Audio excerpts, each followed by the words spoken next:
ஜாதி ந பூச்சோ சாதுக்கி என்பது புகழ்பெற்ற ஞானி கபீர்தாசர் எழுதிய தோகா ஆகும்.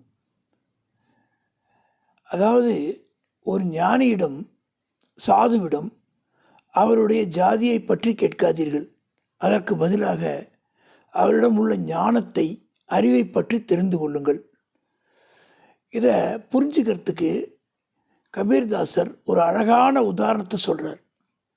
நாம் ஒரு வாளை வாங்க செல்லும்போது அந்த வாளின் கூர்மையையும் தரத்தையும் மதிப்பை தான் பார்க்கணுமே தவிர அதை மூடி வச்சிருக்கிற உரையை பற்றி கவலைப்படக்கூடாது.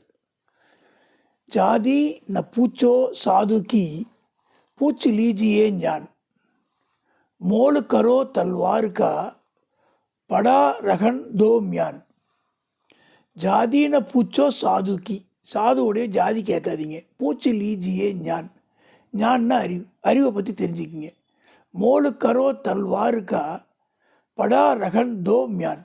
ஒரு கத்தியோடைய அந்த கூர்மையை தான் பார்க்கணும். ஒரு மனிதரின் மதிப்பு அவர் பிறந்த குலத்திலோ அல்லது ஜாதியிலோ இல்லை, அவரிடம் உள்ள அறிவிலும் நற்பண்புகளிலுமே உள்ளது. வெளித்தோற்றம் அல்லது அடையாளம் உரை போன்றது, அது முக்கியமல்ல. உள்முகமான ஞானமே வாள் போன்றது, உண்மையானது.